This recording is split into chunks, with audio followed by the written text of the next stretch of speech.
બંને કાગડાભાઈ કહે ચાલો આપણે વાવીએ. તે પછી ખેડતા ખેડતા કાગડાભાઈની છાંચ ભાંગી ગઈ.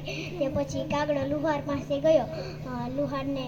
લુહાર પાસે ગપ્પા મારવા લાગ્યો. આખું ખેતર ખેડાઈ ગયું. પછી કાબરબેન કાગડા પાસે ગયા. પછી કાબરબેન કહે હવે તો ચાલો આખું ખેતર ખેડાઈ ગયું છે. પછી કાગડાભાઈ કહે ઠાગા ઠૈયા કરું છું, છાછુડી ગળાવું છું, જાવ કાબરભાઈ કાલે વહેલા આવું છું. એમ કહી કાબર તો ઠીક કહીને ઉડી ગઈ.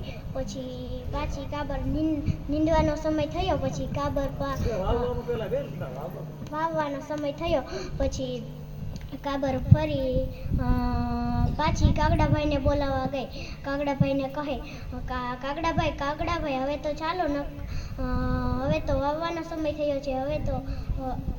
હવે તો ચાલો. કાગડાભાઈએ ઝાડ ઉપરથી કહ્યું ઠાગા ઠૈયા કરું છું, છાછુડી ગળાવું છું, જાવ કાબરબેન કાલે વહેલા આવું છું. એમ કહી કાબર તો નિરાશ થઈ ગઈ હતી. પછી કાબરે બાજરો વાવી દીધો. પછી નીંદવાનો સમય થયો. પછી કાબર પાછી કાગડાભાઈને બોલાવવા ગઈ. તે કાગડાભાઈએ બગાસું ખાતા ખાતા કહ્યું ઠાગા ઠૈયા કરું છું, છાછુડી ગળાવું છું, જાવ કાબરભાઈ કાલે વહેલા આવું છું. એમ કહી કાબર પાછી ઉડી ગઈ. પછી લણવાનો સમય થયો. પછી કાબરભાઈ પાછી કાગડાભાઈને બોલાવવા ગઈ. કાગડાભાઈએ ફરી પાછું કહ્યું ઠાગા ઠૈયા કરું છું, છાછુડી ગળાવું છું, જાવ કાબરભાઈ કાલે વહેલા આવું છું. એમ કહી કાબર તો નિરાશ થઈને ઉડી ગઈ. પછી કાબરભાઈએ ઢગલા કરી નાખ્યા. મોટો ઢગલો ઢૂંસાવાળો હતો અને નાનો ઢગલો બાજરાનો હતો. પછી કાબર બહેન કાગડાભાઈને ફરી બોલાવવા ગયા.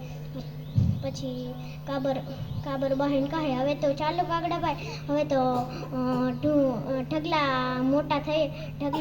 તૈયાર થઈ ગયા છે. કાગડાભાઈ કહે ચાલો હવે મારી છાંચ તૈયાર થઈ ગઈ છે. પછી કાગડાભાઈ કાગડા અને કાબર બંને ખેતર આવ્યા. પછી કાગડાભાઈએ મોટો ઢૂંસાવાળો ઢગલો લીધો અને કાબરબેને નાનો બાજરાનો ઢગલો લીધો.